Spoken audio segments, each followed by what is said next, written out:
கர்த்தர் கொடுத்த சங்கீதத்துக்காக கர்த்தருக்கு நன்றி செலுத்துகிறேன். இதுல முதல் 6 வசனங்கள், 1-6 வசனங்கள். முதல் வசனம் யாராவது படிங்க. வானங்கள் தேவனுடைய மகிமையை வெளிப்படுத்துகிறது, ஆகாய நீரை அவருடைய கரங்களின் கீழே அறிவிக்கிறது. இந்த முதல் 6 வசனங்கள்ல ஆண்டவரோட படைப்போட மகிமையையும் அவர் எவ்வளவு அழகா ஒவ்வொரு ஒவ்வொன்றையும் உருவாக்கி இருக்காரு.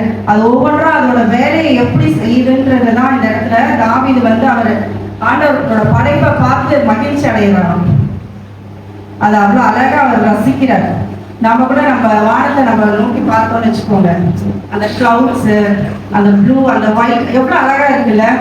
அந்த தண்ணியில அந்த மீன்கள் அதெல்லாம் நம்ம பார்க்கும்போது எவ்வளவு அழகா ஆண்டவர் ஒவ்வொன்றத்தையும் படைச்சிட்டு அந்த எல்லாத்தையும் அந்த 5 நாள் மனுஷனை படைக்கிறதுக்கு முன்னாடி ஒவ்வொன்றத்தையும் படைச்சிட்டு அவர் அது நல்லது அப்படிங்கிறார். ஆனா 6வது நாள் மனுஷனை படைச்சிட்டு அதுக்கப்புறம் அந்த மனுஷனுக்கு ஒரு மனுஷிய படைக்கிறாரு. ஆனா அந்த மனுஷனை குறித்து என்ன பண்றாரு? வெசனப்படுறாரு. அந்த 5 நாள் படைச்ச படைப்பை ஒரு நாள் அவர் ஏன்னா அந்த ஒவ்வொன்றும் அதுக்கப்புறம் அந்த சூரியன் சந்திரன் செய்யற ஒவ்வொரு காரியத்தையும் நம்ம பார்க்கலாம். அது அவ்வளவு அழகா ஆண்டவர் ஆரம்ப நாட்கள்ல எப்படி அதுக்கு கட்டளை கொடுத்தாரோ அதே போலதான் அது இயங்கிட்டு வருது. அதோட ஆகாய விரிவை நம்ம பார்க்குறப்ப எவ்வளோ எல்லா நாட்லையும் அதே ஆகாய விரிவு தான், ஒரே இதுவாக தான் படைச்சிருக்காரு. ஆனால் அந்த டைமிங் மாறி இருக்கு. எவ்வளோ அழகா ஆண்டவர் உருவாக்கி இருக்காரு பாருங்க. நம்ம இந்தியாவில் இருந்தால் இந்த நேரம் இந்த கிளைமேட்டு, வேற தேசத்துக்கு போனோம்னா ஆண்டவர் எவ்வளோ ஆச்சரியமா நம்மளால அதை உருவாக்க முடியாது. நாமளே கூட ஏதாவது ஒரு ப்ராஜெக்ட் பண்றோம்னு வச்சுக்கோங்க, அதை முடிச்சுட்டு எத்தனை பேர் ரசிச்சிருக்கீங்க? குழந்தைங்களுக்கு இப்போ பெற்றோர்கள்லாம் அவங்க குழந்தைங்களுக்கு எதாவது செஞ்சு கொடுத்துருப்பீங்களா ஸ்கூல்ஸ்ல? அதை முடிச்சுட்டு எவ்வளோ அழகா இருக்குல்ல. அப்போ ஆண்டவர் இவ்வளோ பெரிய ஒரு ஆகாய விரிவு, இவ்வளோ பெரிய ஒரு வானத்தை உருவாக்கி இருக்காரு. அது எவ்வளோ நம்மளால முடியவே முடியாது. ஆண்டவர் அதாவது அப்படியே நேர்த்தியா எவ்வளோ ஞானமா செய்திருக்காரு. தாவீது எவ்வளோ அழகா அதை ரசிக்கிறார் பாருங்க. அதை ஆண்டவரோட மகிமையை பார்க்கிறார். வானத்தை பார்க்கும்போது இந்த ஆகாய விரிவை பார்க்குறப்போ அவருடைய கரத்தினால் அவர் செய்த அந்த வேலையை பார்த்து ரசிக்கிறார். அடுத்த வசனம், பகலுக்கு பகல் வார்த்தைகளை பொழிகிறது, இரவுக்கு இரவு அறிவை தெரிவிக்கிறது. பகலுக்கு பகல்னா சூரியன். அதோட நேரத்தை நம்ம அந்த காலத்துலாம் கடிகாரம் இல்லை. அப்ப என்ன பண்ணுவாங்க, அந்த சூரியனை பார்த்துதான் அந்த டைமை சொல்லுவாங்க. ஸோ அது பேசுறது இல்லை. ஆனா அதோடைய அந்த அந்த சன் ரேஸை வச்சு என்ன பண்றது, அது இந்த நேரம் அப்படின்னு நமக்கு அந்த வார்த்தையை கொடுக்குது. அது மௌனமா தான் இருக்கு. ஆனா அந்த அந்த சூரிய கதிரை பார்த்து என்ன பண்றாங்க மனுஷங்க சொல்றாங்க. இரவுக்கு இரவு அறிவை தெரிவிக்கிறது. நைட்ல அந்த நட்சத்திரம் எல்லாம் பாக்குறப்போ ஒரு சில நட்சத்திரம் பெருசா இருக்கும், பார்த்துருக்கீங்களா? குட்டி குட்டியா இருக்கும், நடுவில் ஒன்று ரொம்ப பிரைட்டா. அப்ப அதுல கூட ஆண்டவர் பாருங்க எவ்வளோ ஒரு ஆச்சரியமா இருக்குல்ல. நம்ம பார்த்தோம்னா அது அந்த சூரியனும் அந்த சந்திரனும் என்ன பண்ணுது, சைலண்டா தான் இருக்கு. ஆனா அதை பார்க்குறப்போ எவ்வளோ ஒரு சயின்டிஃபிக்கா அதை அந்த ஆராய்ச்சியாளர்கள்லாம் அதை ஆராய்ந்து பார்க்கும்போது இந்த ஸ்டார்ஸ் இது அந்த மாதிரிலாம் சொல்றாங்க. அப்ப ஆண்டவர் ஒவ்வொரு காரியத்தையும் அவ்வளோ அழகா உருவாக்கி இருக்கிறார். எவ்வளவு நல்ல தேவனா இருக்கிறார். இரவுக்கு இரவு அறிவை தெரிவிக்கிறது. அந்த நட்சத்திரம், அந்த கோள்கள் எல்லாம் பார்க்கிறப்ப என்ன பண்றோம், அந்த இடத்துல ஆண்டவரோட ஞானத்தை பார்க்கிறோம். அடுத்த வசனம், அவைகளுக்கு பேச்சும் இல்லை, வார்த்தையும் இல்லை, அவைகளின் சத்தம் கேட்கப்படுவதும் இல்லை. ஆகிலும் அவைகளின் சத்தம் பூமி எங்கும், அவைகளின் வசனங்கள் பூச்சக்கரத்து கடைசி வரைக்கும் செல்கிறது. அவைகளில் சூரியனுக்கு ஒரு கூடாரத்தை ஸ்தாபித்தார். அது பேசுறதும் கிடையாது, எதுவும் கிடையாது. ஆனா காலையில சூரியன் வருது, அதோட வேலைகள் எல்லாம் செய்துட்டு என்ன பண்ணுது, கடைசியில அதுக்கு ஒரு கூடாரத்தை கொடுத்துருக்காங்க ஆண்டவர் வானத்துல. அதை என்ன பண்ணுது, அதோட வேலையை செய்து முடிச்சுட்டு போய் ரெஸ்ட் எடுக்குது. நம்ம கூட அநேக நேரம் என்ன பண்றோம், சரியா இருக்கு அப்படின்னு தூங்கிடும்.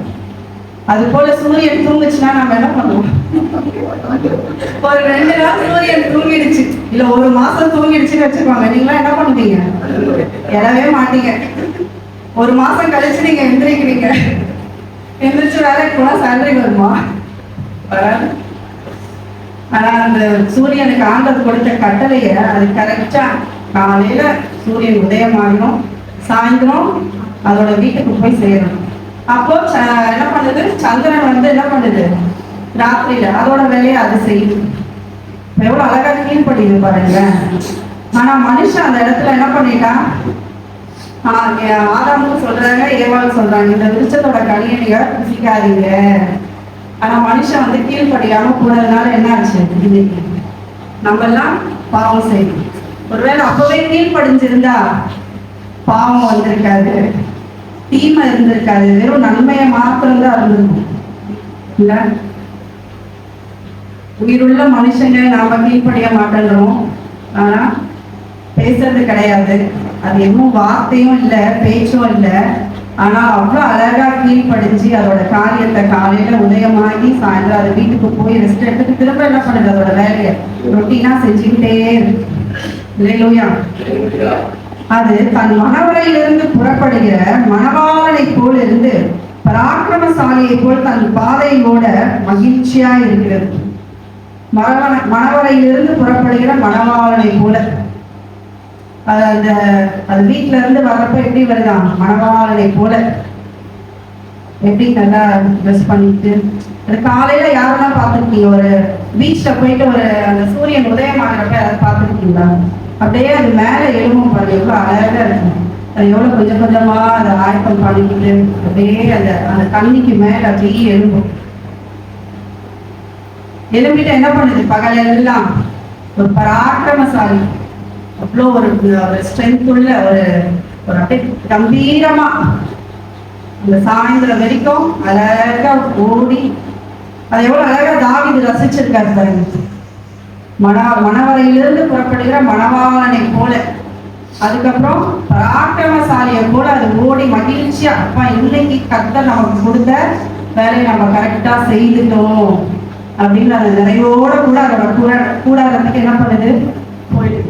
ஆண்டவரோட கிரியைகள் வந்து எவ்வளோ அற்புதமா இருக்கிறது.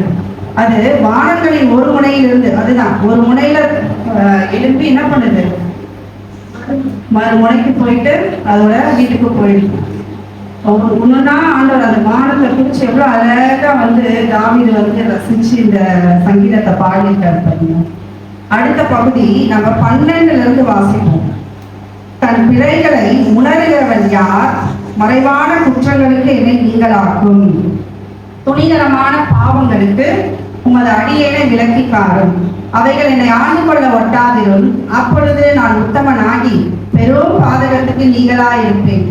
என் கண்மலையும் என் மீட்பருமாகிய கர்த்தாவே, என் வார்த்தைகளும் என் இருதயத்தின் தியானமும் உமது சமூகத்தில் பிரிதியாய் இருப்பதாக. தன் பிழைகளை உணர்கிறவன் யார், மறைவான குற்றங்களுக்கு என்னை நீங்களாக்கும்.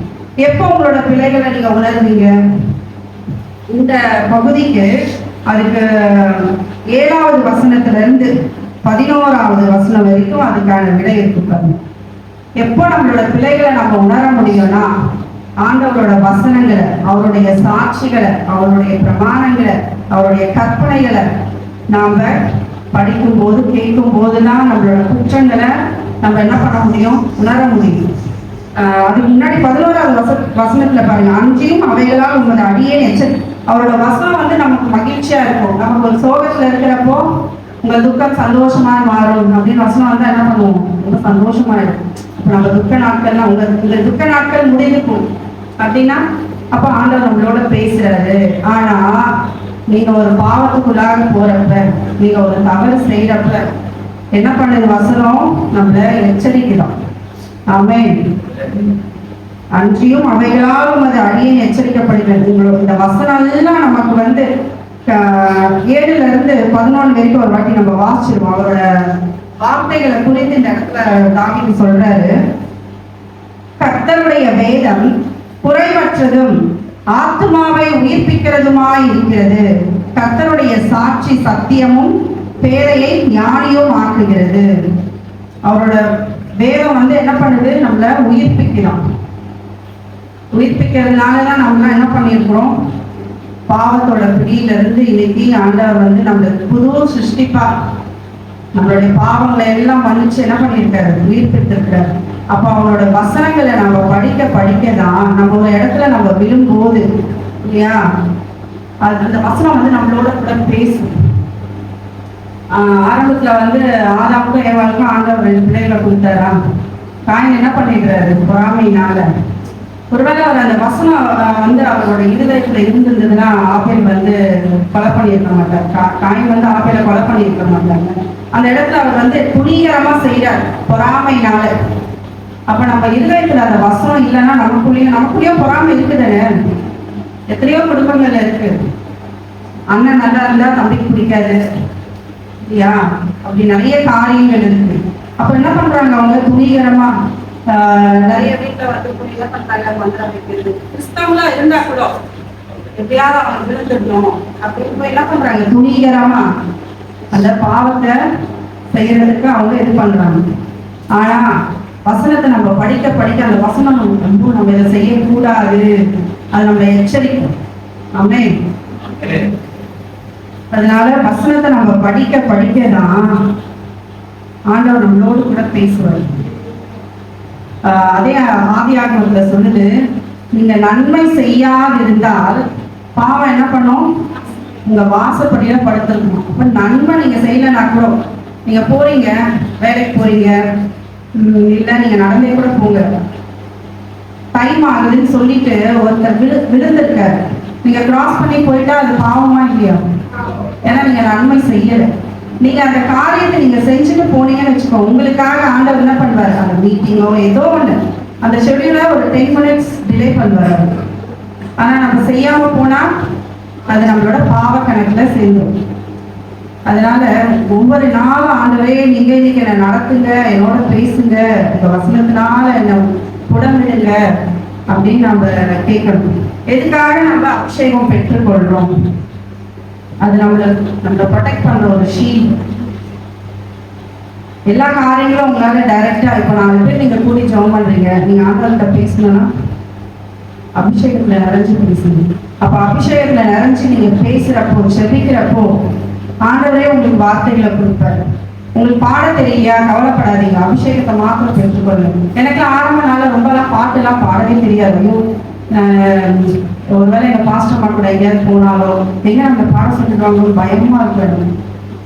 ஆனா நம்ம செபிக்க செபிக்க ஆண்டவர் வந்து என்ன பண்றாரு, அந்த அபிஷேகத்துல நம்ம நிறைஞ்சி நம்ம இது பண்ற அவரே சொல்லி கொடுப்பாரு. அப்போஸ்தலர் நடவடிக்கைகள் 2ஆம் அதிகாரத்துல போய் பாருங்க, ஆண்டவர் வந்து எல்லாருக்குமே வந்து பரிசுத்த ஆவிய கொடுக்கு, மாம்சமான யாவர் மேலும் என்ன பண்றாரு, ஆவியை ஊற்றுறாரு, அபிஷேகத்தை கொடுக்க அவர் ஆயத்தமா இருக்காரு. ஆனா நாம கேட்டு பெற்றுக்கொள்ளணும். பெற்றுக்கொள்ளும் போது அநேக காரியங்கள் உங்களுக்கு வந்து ஆண்டவர் சொல்லி கொடுப்பார். 8வது வசனம், கர்த்தருடைய நியாயங்கள் செம்மையும் இருதயத்தை சந்தோஷிப்பிக்கிறதுமாய் இருக்கிறது, கர்த்தருடைய கற்பனை தூய்மையும் கண்களை தெரிவிக்கிறதுமாய் இருக்கிறது. அவருடைய இது என்னது, கண்களை தெரிவிக்கிறது. மத்தையில வந்து மலை பிரசங்கத்துல ஆண்டவர் சொல்றாரா இல்லையா, உங்களுடைய அவயத்துல வந்து உங்க கண் வந்து பாவம் செய்தா அதை எடுத்து போட்டுருங்க, உங்களுடைய சரீரம் முழுவதும் வந்து பாவத்துக்குள்ளாத காட்டுல என்னது ஒரு அவயவம் இல்லைன்னா, அப்போ அவருடைய வார்த்தைகள் என்னது, நம்மளை எல்லாவற்றிலும் விடுவிக்கக்கூடியதா இருக்குது. நம்ம வந்து சில காரியத்துல பைத்தியமா இருந்தாலும் தெரியாம இருந்தாலும் ஆண்டவருடைய வசனங்கள் நம்மளை வந்து ஞானியா மாற்றும். ஆமென். பாவங்களுக்கு விலக்கி காக்கொள்ளும். ஹல்லேலூயா. அவருடைய வசனங்கள் வந்து பொண்ணு எப்படி செய்யறாங்க, அதை உருக்கி அதை எவ்வளவோ அடிப்படுது இல்லை, அது போலதான் அவரோட வார்த்தை நம்மள ஒவ்வொன்றுல இருந்தும் வந்து நம்மளை தேய்ச்சி நம்மளை வந்து கற்றுக் கொடுத்து நம்மகிட்ட இருக்கிறதான சில காரியங்களை விட்டுவிட ஆண்டவர் பேசுவார். அதையெல்லாம் விடும்போது பெரிய ஒரு ஆசீர்வாதம் நம்மளுடைய ஆவிக்குரிய வாழ்க்கையில, உலக பிரகாரமான வாழ்க்கையில ஆண்டவர் வைத்திருக்கிறார். அவர் நம்மளுடைய கண்மலையா மீட்பரா இருக்கிறார். அதனால நம்ம என்ன பண்ணணும், அவரை விட்டு அவருடைய வார்த்தைகளை நம்மளுடைய இருதயத்துல விட்டு பிரியாம எடுக்காம நாம காத்துக்கணும். பிசாசு எப்படா இவனோட என்ன பண்றது, இவனோட இருதயத்துல எப்ப வந்து பாவத்தை வைக்கலாம், எப்ப தீமையை சொல்லி தரலாம் அப்படின்னு காத்துக்கொண்டே இருப்பான். அதனாலதான் டெய்லி எழுந்து பைபிள் படிக்கணும், ஜெபம் பண்ணணும். ஆண்டவரோட சமூகத்துல முதலாவது நம்ம வந்து உட்கார்ந்துடணும் அப்படின்னு வேதம் சொல்லுது. நம்ம முதலாவது தேவனுடைய ராஜ்யத்தின் நீதியை தேடுங்கள், அப்பொழுது இவைகள் எல்லாம் உங்களுக்கு கூட கொடுக்கப்படும். அவரோட பாதத்துல நம்ம முதலாவது நம்ம கொடுத்துட்டோம்னு வச்சுக்கோங்களேன், அன்னைக்கு முழுவதும் அவர் நடத்துவார். இல்லைன்னா நமக்கு அடிதான்.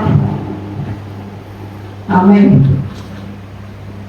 கர்த்தர் கொடுத்த சங்கீதத்துக்காக நன்றி செலுத்துகிறேன். ஆண்டவரோட பேசியிருப்பாருன்னு விசுவாசிக்கிறேன்.